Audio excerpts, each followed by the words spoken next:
Dua buah benda dihubungkan oleh tali ideal tak bermassa seperti ditunjukkan pada gambar. Diketahui M2 sama dengan 2M1 sama dengan 10 kg ya. Jadi M1-nya 5 kg berarti kan. Asumsikan tali dan katrol tak bermassa dan licin. Jika tidak ada gesekan antar kedua benda dengan permukaan bidang serta diketahui theta atau sudut kemiringannya 30 derajat, maka gaya horizontal yang harus diberikan pada benda M1 agar sistem benda tidak bergerak adalah titik-titik Newton. Oke, jadi soal ini soal yang berkaitan dengan gaya lagi ya atau dinamika. Oke, kita akan gambarkan diagram gaya pada sistem yang ada di gambar ini. Kita gambarkan ulang. Oke, kita gambar di sini ya. Untuk gaya yang bekerja pada M1 pasti di sini akan bekerja tegangan tali ya. Kita sebut sebagai T. Pada M2 juga sama karena katrolnya licin tak bermassa, maka nilai tegangan talinya nanti akan sama ya. Maka di sini dia juga akan punya tegangan tali yang bernilai T. Kemudian pada M1 itu akan ada gaya beratnya yaitu W1 atau langsung kita tulis M1 kalikan gravitasi. Kemudian ada gaya normal ya, mestinya nggak perlu kita gambar karena tidak kita butuhkan juga karena permukaannya licin ya. Dan gerak M1 hanya ke arah kanan seperti ini atau ke arah kiri ya, tidak mungkin bergerak ke atas. Jadi gaya normalnya tidak kita gambarkan. Sekarang kita pindah ke M2. Pada M2 akan ada gaya berat yaitu M2G. Kemudian M2G ini kita proyeksikan ya, kita buat komponennya ke sumbu X, ke yang sejajar bidang miring dan ke yang tegak lurus bidang miring seperti ini. Yang sejajar bidang miring berarti sama dengan M2G sin theta. Nah, M2G sin theta atau sin 30 nanti. Kemudian yang tegak lurus adalah M2 dikalikan G cos theta. Kemudian T-nya sudah. Nah, sekarang jika kita perhatikan secara keseluruhan, gaya yang bisa menggerakkan M1 dan M2 itu adalah M2G sin theta ya. Jadi seandainya tidak ada gaya eksternal, maka sistem ini nanti akan bergerak. M1 bergerak ke kanan, M2 bergerak ke bawah. Nah, karena yang diminta di soal itu adalah sistemnya harus diam atau tidak bergerak, maka harus ada gaya eksternal dan gayanya itu diberikan pada benda M1. Ke arah mana? Pasti gaya itu harus diberikan ke arah kiri ya, supaya diam. Yang akan mengimbangi dari M2G sin theta karena T-nya saling meniadakan di sini. Nah, berarti F-nya nanti kita gambar dari M1 arahnya ke arah kiri. Nah, sekarang sudah bisa kita lakukan analisis dinamikanya. Karena sistem ini dalam keadaan diam, berarti kalau kita tinjau seluruh sistem ya, kita akan meninjau seluruh sistem. Nah, kalau kita tinjau seluruh sistem, maka akan berlaku resultan gayanya atau sigma F-nya sama dengan 0. Sigma F di sini ada M2G sin theta, M2G dikalikan sin theta, minus T plus T ya. Jadi minus T plus T, maka tidak perlu kita tuliskan. Kemudian minus F sini sama dengan 0.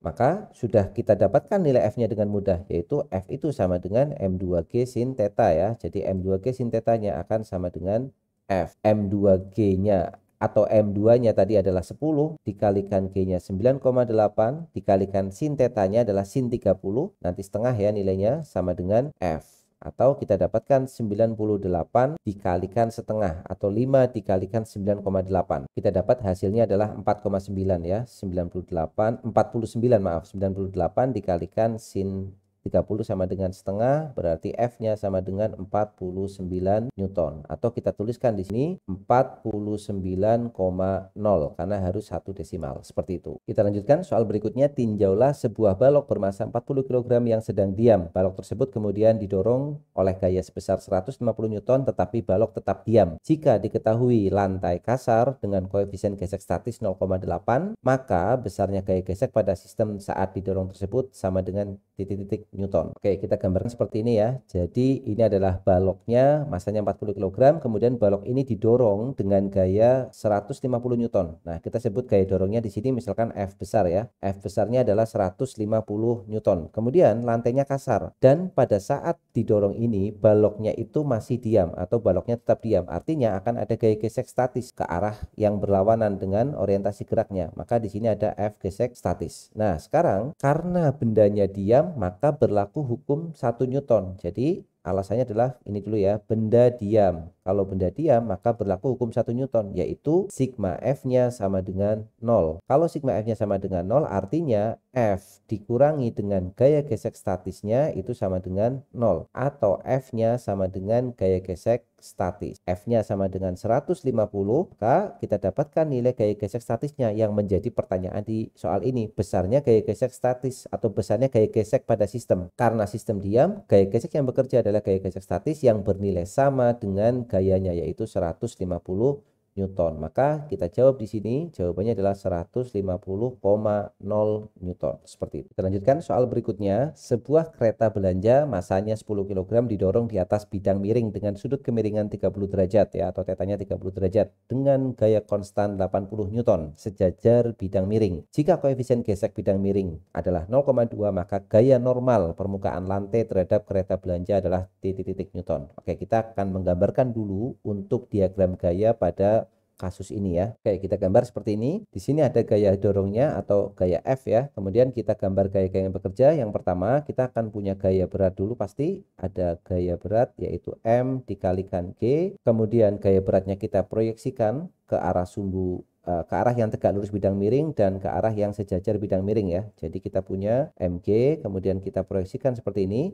Tetanya akan berpindah ke sini ya. Jadi teta, maka di sini penyikunya teta, maka ini adalah teta. Maka yang ke arah bawah ini adalah MG cos teta, yang ke arah sejajar bidang miring di sini adalah MG sin teta. Kemudian akan ada gaya normal ke arah atas N dan akan ada gaya gesek karena di situ permukaannya kasar, ada mu-nya di sini. Berarti ada gaya gesek arahnya ke bawah ya. Jadi gaya geseknya kita gambar di sini arahnya ke arah bawah. Nah, yang menjadi soal ini hanya gaya normal yang bekerja pada benda dan bidang miring ya. Jadi sebenarnya ada gaya normal juga di sini, tapi yang ditanyakan adalah gaya normal permukaan lantai terhadap kereta belanja atau terhadap baloknya di sini. Nah, sebenarnya soal ini cukup mudah ya. Untuk mencari gaya normal kita hanya butuh satu persamaan, yaitu ke arah sumbu Y atau sigma FY. Nah, untuk Y-nya kita pilih permukaannya seperti ini ya. Yang ke arah ini adalah sumbu X yang sejajar bidang miring, yang tegak lurus dengan bidang miring itu kita buat sebagai sumbu Y-nya. Nah, berarti relatif terhadap sumbu Y, benda ini tidak bergerak karena geraknya hanya ke arah sumbu X saja. Maka sigma FY-nya sama dengan 0. Sigma FY-nya ada N dengan MG cos theta. Maka kita dapatkan N min MG cos theta itu sama dengan 0. Berarti gaya normalnya itu akan sama dengan MG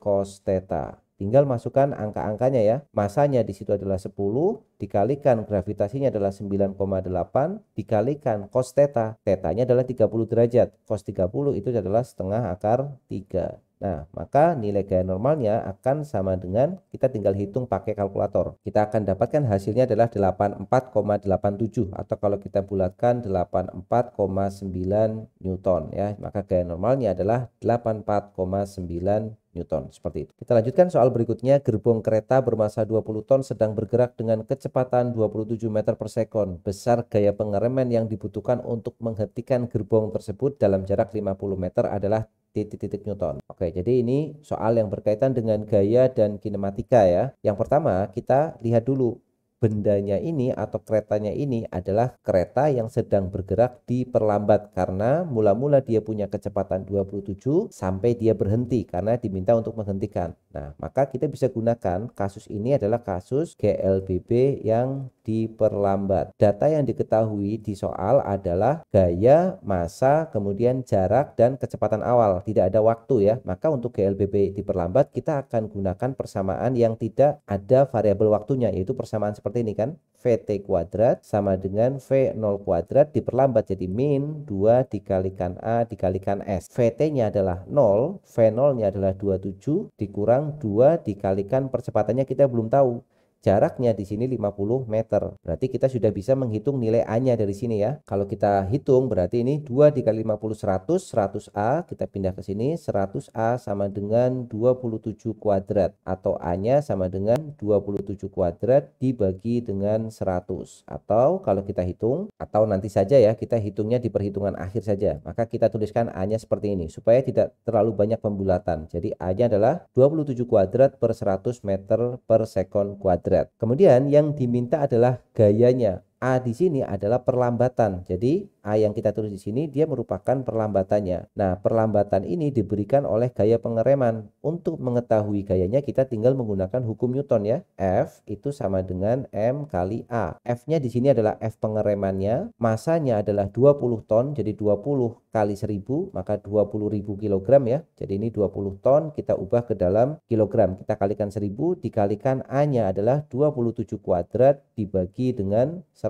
Nah, ini 100-nya bisa kita coret ya. Jadi ini dibagi 100 habis tinggal 200 dikalikan 27 kuadrat. Maka Hasilnya bulat pasti ini ya. Kita akan dapat hasilnya 145.800. 145.800 Newton. Nah, ini adalah gaya pengereman yang diperlukan. Kalau kita isikan di sini tinggal tambahkan 1 desimal ya, 0. Jadi 145.800,0 Newton seperti itu. Kita lanjutkan soal berikutnya. Seorang wisatawan melemparkan topinya ke udara dengan kecepatan awal 7,85 meter per sekon. Dengan mengabaikan hambatan udara, maka kecepatan topi saat di ketinggian 1,18 meter di atas titik pelepasannya adalah titik meter per sekon. Oke, jadi di soal ini masih berkaitan dengan gerak lurus ya, khususnya adalah GLBB vertikal. Jadi misalkan kita gambarkan topinya ada di sini, kemudian topi ini diberikan kecepatan awal 7,85, berarti dia ada V0. V0-nya sama dengan 7,85 meter per second. Nah, kemudian dia akan naik sampai pada ketinggian 1,18 meter di atas titik pelepasannya. Misalkan titik pelepasannya di posisi yang kita gambar ini, pada saat dia di posisi ini, ketinggiannya itu adalah atau jarak yang dia tempuh hanya itu sama dengan 1,18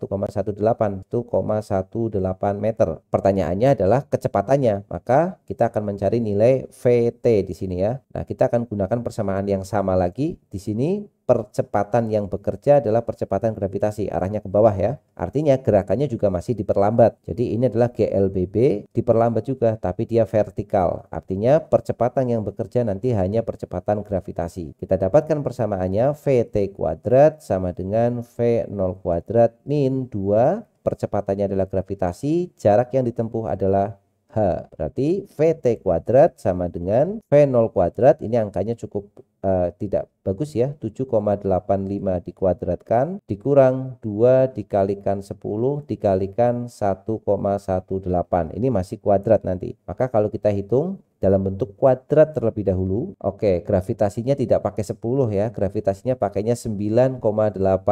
Ini kita ganti dulu. 2 dikali 9,8 dikali 1,18. Hasil yang kita peroleh adalah 38,4945. Jadi ini kita dapatkan 38,4945.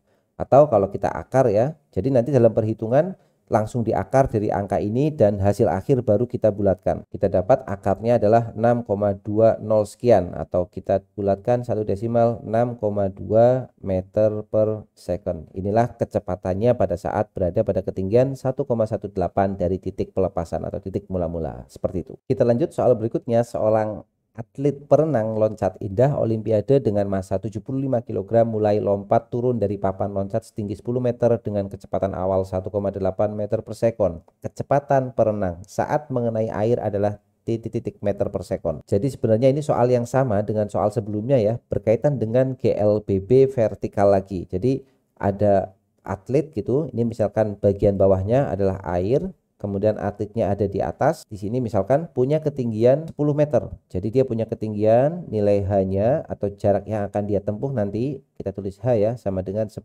meter dan dia di sini memiliki kecepatan awal pasti ke arah bawah ya, V0-nya. Kita asumsikan ke arah bawah seperti itu karena tidak ada keterangannya. Karena bisa aja dia loncatnya ke atas dulu ya, tetapi kita asumsikan dia langsung loncat ke bawah dengan kecepatan awal 1,8 meter per second. Pertanyaannya adalah kecepatan si perenang itu saat tiba di air atau di sini kita sebut sebagai VT. Maka persamaan yang kita pakai juga sama, cuma di sini dia GLBB-nya dipercepat ya, karena dia dipercepat oleh gravitasi, oleh percepatan gravitasi. Percepatan gravitasinya itu mengarah ke bawah. Jadi di sini ada G. Maka persamaan yang kita pakai itu sama dengan VT kuadrat sama dengan V0 kuadrat plus 2G dikalikan H.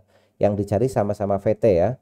Maka kita hitung langsung saja di sini. V0-nya adalah 1,8 dikuadratkan. Nah, di sini plus nanti. Plus 2 dikalikan 9,8 dikalikan 10. Maka kita dapatkan nilai VT kuadratnya. Kita tulis di dulu di sini ya. Atau di sebelah sini saja. VT kuadrat sama dengan kita dapat hasilnya 199,24 ya. Itu masih VT kuadrat. Maka nilai VT-nya tinggal kita akar kuadrat ya. Akar dari 199,24.